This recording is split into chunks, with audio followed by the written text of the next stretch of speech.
kenikmatannya kepada kita, sehingga kita dapat merasakan kesehatan dan kebahagiaan hingga saat ini.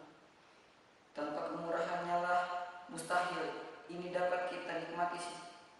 Selanjutnya, salawat dan salam semoga tercurahkan kepada junjungan kita Nabi besar Muhammad SAW yang membawa umat manusia dari zaman jahiliyah menuju ke zaman yang lebih berilmu ini.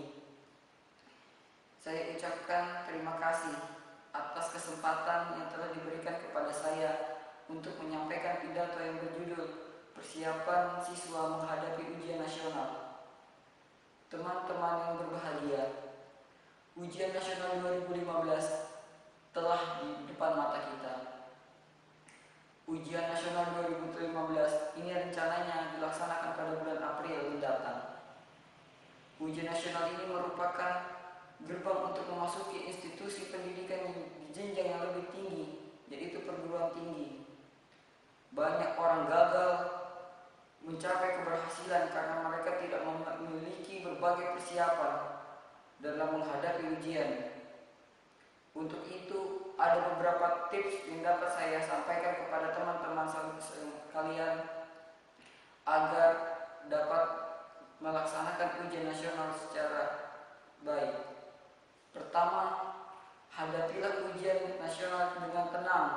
Hadapilah ujian ini dengan sikap yang tenang.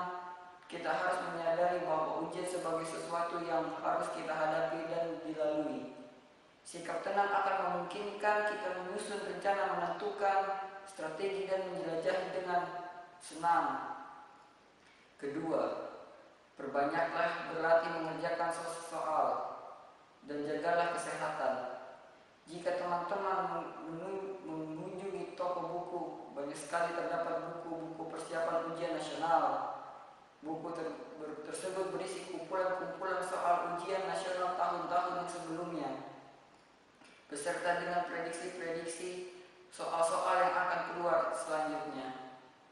Selain kumpulan soal, terdapat juga kunci jawaban dan pembahasan, sehingga kita dapat mempelajarinya dan mengetahuinya bagaimana cara menjawab pertanyaan yang akan diujikan pada saat ujian nasional tersebut. Ketiga, belajar berkelompok. Belajar kelompok merupakan salah satu cara yang dapat dipakai para siswa untuk berbagi dengan teman-teman yang lain dalam memecahkan soal dan saling menguatkan motivasi dan berprestasi. Keempat, efektifkan belajar di sekolah. Masih terdapat siswa yang datang sekolah dan hadir di kelas dengan ala kadarnya atau sekedar hadir tidak mengoptimalkan semua potensi dirinya meraih hasil terbaik dan dalam serap materi maupun prestasinya. Padahal jika dimaksimalkan niscaya hasilnya akan lebih baik kalaupun tidak ditambah dengan les-les di luar jam sekolah. Kelima, mohon doa restu dari orang tua. Mohon doa restu kepada kedua orang tua adalah hal yang sangat penting agar kita diberikan kemudahan dengan kelancaran.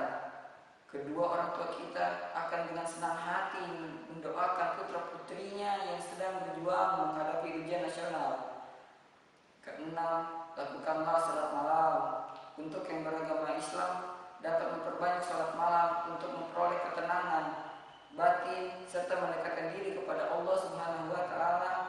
Tak lupa juga diiringi dengan doa, memohon kepada Sang Pencipta agar diberikan ketenangan jiwa dan dibubarkan pikiran dan hati, dibukakan pikiran dan hati yang jernih sehingga dapat fokus dan konsentrasi pada saat kita menghadapi ujian nasional.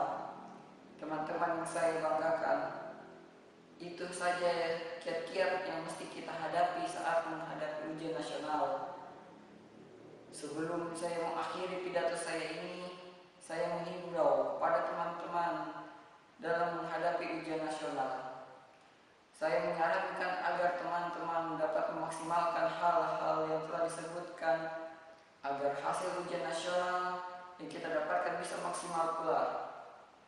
Terakhir, saya berharap semoga kita sukses di ujian nasional 2015 dan lulus dengan hasil yang memuaskan.